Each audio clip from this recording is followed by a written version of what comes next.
आता बघूया दुपारच्या 100 बातम्या।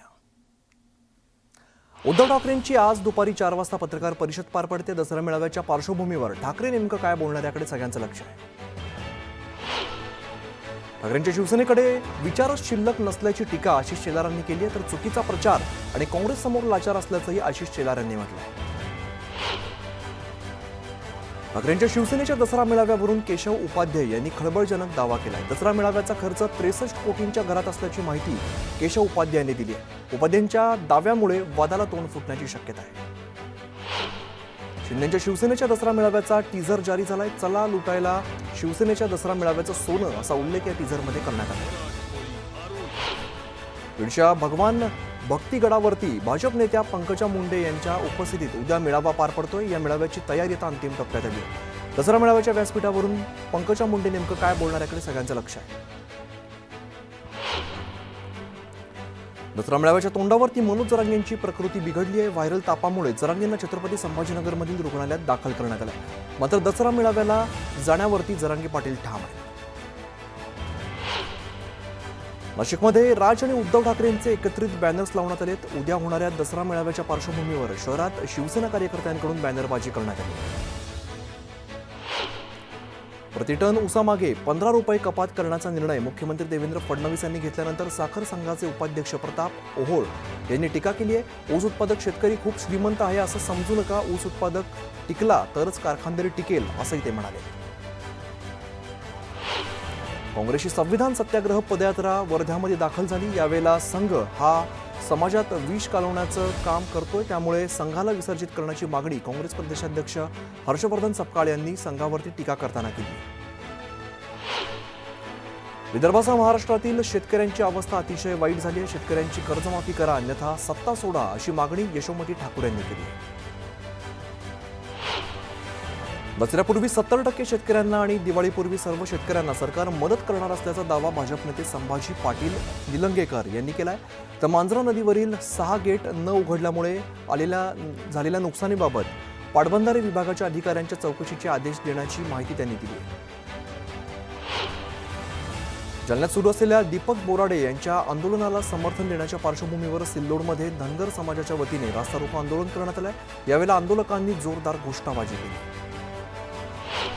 पैठण ते छत्रपती संभाजीनगर महामार्गावरील बिडकीन या ठिकाणी धनगर समाजाच्या वतीने चक्काजाम आंदोलन करण्यात आले। दीपक बोराडे यांच्या वतीने सुरू असलेल्या आरक्षण उपोषणाला पाठिंबा दर्शवण्यात आला।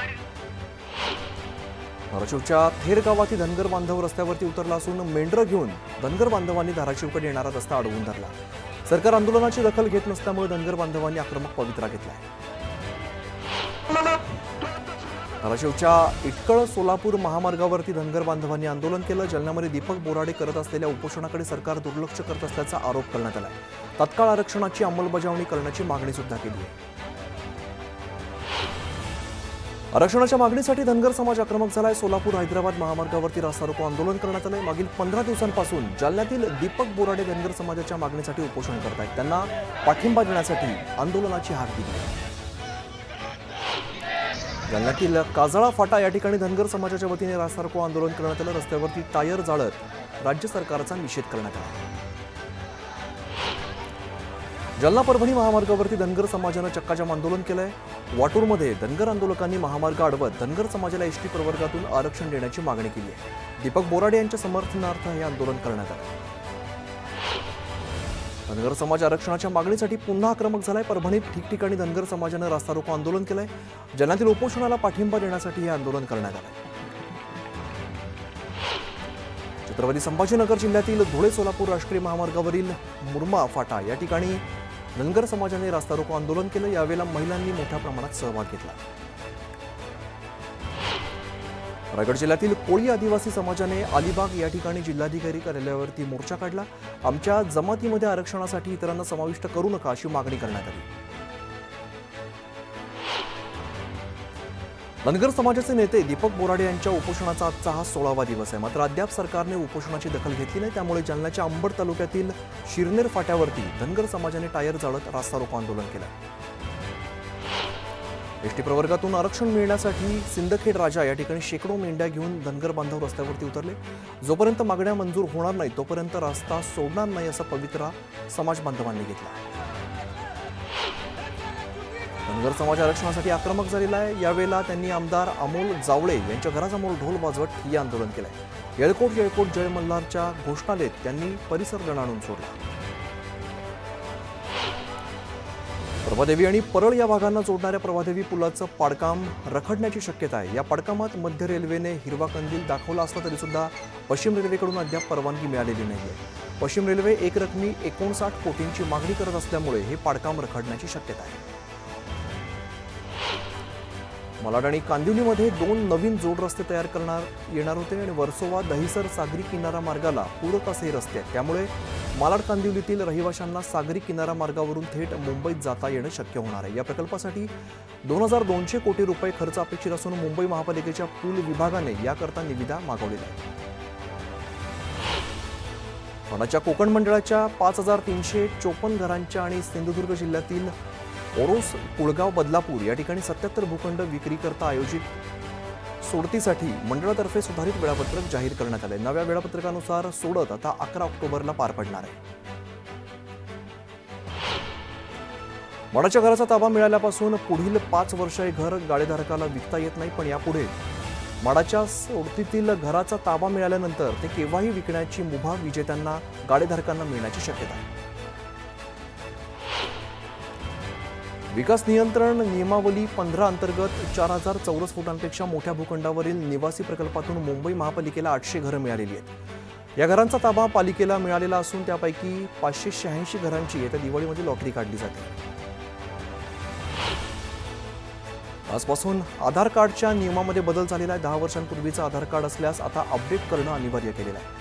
आधार कार्डमध्ये नाव किंवा पत्त्यासारख्या सामान्य सुधारणेसाठी 75 रुपयांचं शुल्क लागणार आहे। तुम्ही जर बायोमेट्रिक माहिती जसं की फिंगरप्रिंट, फोटो बदलायचा असेल तर त्यासाठी 125 रुपये द्यावे लागतील। हिवाळा म्हणजे सुकामेव्याचा हंगाम। तब्येतीसाठी ताकद आणि गोड पदार्थांना चव देणारे खजूर, काजू, बदाम, पिस्ता, अंजीर, अक्रोड, मनुके, जर्दाळू यांचा वापर घराघरांमध्ये वाढलेला असतो आणि अशा वेळेला केंद्र सरकारने दिलासा देत सुकामेव्यावरील GST दर 12% थेट 5%वरती आणलाय। या निर्णयामुळे मुंबईतील ग्राहकांना किलोमागे 40 ते 150 रुपयांचा फायदा होणार आहे। दिवाळीच्या काळात कोकणात प्रवाशांची होणारी गर्दी लक्षात घेऊन मध्य रेल्वेच्या समन्वयाने 2 विशेष गाड्या चालवण्याचा निर्णय घेतलेला आहे। यामध्ये मडगाव लोकमान्य टिळक टर्मिनस साप्ताहिक विशेष आणि चिपळूण पनवेल मेमू विशेष या गाड्यांचा समावेश असेल। मुंबईतील नागरिकांचा प्रवास अधिक सुरळीत आणि सुसाट होण्यासाठी रेल्वे प्रशासन नेहमीच नवीन उपाययोजना काढत असतं आणि अशातच आता प्रवाशांच्या सोयीसाठी प्रशासनाने पश्चिम रेल्वे मार्गावरती नवीन स्थानकं उभारण्याचा महत्त्वाचा निर्णय घेतला। यामुळे प्रवाशांचा चांगलाच फायदा होणार आहे। नवी मुंबई आंतरराष्ट्रीय विमानतळावरून आता विना अडथळा उड्डाणं होऊ शकणार आहेत। या विमानतळाला नागरी उड्डाण महासंचालनालयाकडून एरोड्रम लायसन्स जारी करण्यात आलं आहे। राज्यातील कर्करोगाच्या वाढत्या गंभीरतेकडे पाहता उपचार, मनुष्यबळ आणि संशोधन यांचा सर्वसमावेशक आराखडा तयार करण्यासाठी राज्य सरकारने महत्त्वाचा निर्णय घेतला। राज्यातील सर्वसामान्य नागरिकांना 18 रुग्णालयातून त्रिस्तरीय दर्जेदार कर्करोग उपचार सेवा उपलब्ध करून देण्यासाठी धोरण आणण्यास मंत्रिमंडळानं हिरवा कंदील दिला आहे।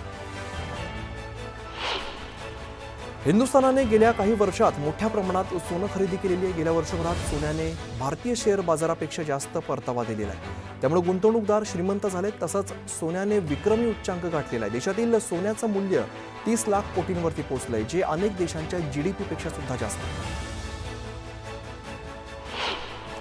रिझर्व्ह बँकेने कठोर नियम लागू करून सुद्धा सोन्याच्या कर्जामध्ये प्रचंड वाढ झालेली आहे। सोन्याच्या गगनाला भिडणाऱ्या किमतीमुळे लोक बँक आणि NBFC कडून सोनं गहाण ठेवून कर्ज घेत आहेत। RBIने प्रसिद्ध केलेल्या मासिक बुलेटिननुसार चालू आर्थिक वर्षात जुलैपर्यंत सोन्यावरती कर्ज घेण्याचं प्रमाण तब्बल 122% वाढलं आहे। राज्यातील बहुतांश भागात मुसळधार पावसाने नुकसान झाले आणि अजून सुद्धा काही भागात पूरस्थिती कायम आहे। त्यामुळे 2025-26 मधील ऊस गाळप हंगाम 1 नोव्हेंबरपासून सुरू करण्याचा निर्णय मुख्यमंत्री फडणवीस यांच्या अध्यक्षतेखाली झालेल्या बैठकीत घेण्यात आला आहे। यंदाच्या हंगामात महाराष्ट्र राज्य कापूस पणन महासंघाला कापूस खरेदीसाठी परवानगी देण्याचा निर्णय केंद्रीय वस्त्रोद्योग मंत्रालयानं घेतला आहे। त्यामुळे भारतीय कापूस महामंडळ लवकरच पणनसोबत करार करण्याची शक्यता आहे। मात्र सध्या पणनकडे निधी उपलब्ध नसल्यामुळे महासंघाचे अध्यक्ष आणि उपाध्यक्ष यांनी मुख्यमंत्री देवेंद्र फडणवीस यांची भेट घेऊन आर्थिक मदतीची मागणी केली आहे. रोहित पवार कार्यकर्त्यांसह अतिवृष्टीच्या मदतीसाठी घोषणाबाजी करत छत्रपती संभाजीनगरच्या जिल्हाधिकारी कार्यालयात दाखल झाले. पोलीस आणि राष्ट्रवादी शरद पवार गटाच्या कार्यकर्त्यांमध्ये गोंधळ झाला. जिल्हाधिकारी कार्यालयात राष्ट्रवादी कार्यकर्त्यांनी घोषणाबाजी केली. राहुल गांधी यांना गोळ्या झाडण्याच्या धमकीचा निषेध करत भाजप प्रवक्ता पिंटू महादेवन याला अटक करण्याच्या मागणीचं निवेदन काँग्रेसचे जिल्हाध्यक्ष रणजितसिंह देशमुख यांच्या उपस्थितीत कराडच्या तहसीलदारांना देण्यात आले. यावेळेला सातारा जिल्ह्यातील काँग्रेसचे पदाधिकारी आणि कार्यकर्ते उपस्थित होते. मराठा आरक्षणासाठी आंदोलनादरम्यान दाखल झालेले गुन्हे मागे घेण्यासाठी समितीने शिफारस केली. 144 प्रकरणात दोषारोपपत्र दाखल करत 11 गुन्हे मागे घेण्यासाठी शिफारस करण्यात आली.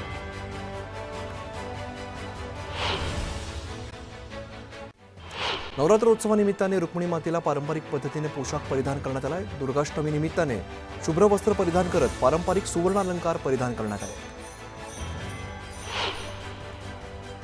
खंडेनवमी निमित्ताने कर्जत रेल प्रवासी संघटनेच्या वतीने पुणे मुंबई सिंहगड एक्सप्रेसमध्ये विजयादशमी साजरी करण्यात आली. यावेळेला बोगीला रंगीबेरंगी पताका आणि फुलांनी सजवण्यात आलं. लोणावळा स्टेशनवरती सिंहगड एक्सप्रेसच्या इंजिनची विधिवत पूजा करण्यात आली. राज्यात झालेल्या अतिवृष्टीमुळे शेतकरी आणि नागरिकांचं अतोनात नुकसान झालं. या आपत्तीग्रस्तांना सावरण्यासाठी सरकारकडून प्रयत्न सुरू आहेत. तर विविध मंदिरही आता पुढे सरसावलेत. शिर्डीच्या साईबाबा मंदिरांकडून 5 कोटींची मदत जाहीर करण्यात आली. आमदार रवी राणा आणि भाजप नेत्या नवनीत राणा यांनी त्यांच्या निवासस्थानापासून ते अंबादेवी एकविरा देवीच्या मंदिरापर्यंत अनवाणी पदयात्रेला सुरुवात केली. यावेळेला त्यांनी विदर्भाच्या कुलदैवत असलेल्या अंबादेवीला बळीराजाच्या सुखसमृद्धीसाठी साकडं घातलंय. पुण्यातील राजगड तोरणा किल्ल्यांच्या जंगलात प्रथमच दुर्मिळ चौसिंगा जातीच्या हरणाचं वास्तव्य असल्याचं वन विभागाच्या तपासात निष्पन्न झालंय. सिंगा हरणासह इतर दुर्मिळ प्राण्यांचा अधिवास सुनिश्चित करण्यासाठी वन विभाग विशेष मोहीम राबवत आहे. दिवाळीसाठी मनमाडसह नाशिक जिल्ह्याच्या ग्रामीण भागातील स्वस्त रेशन दुकानावरती गहूऐवजी ज्वारी दिली जाते. तांदूळ देखील निकृष्ट दर्जाचा असल्याचं पाहून नागरिक संतप्त झाले.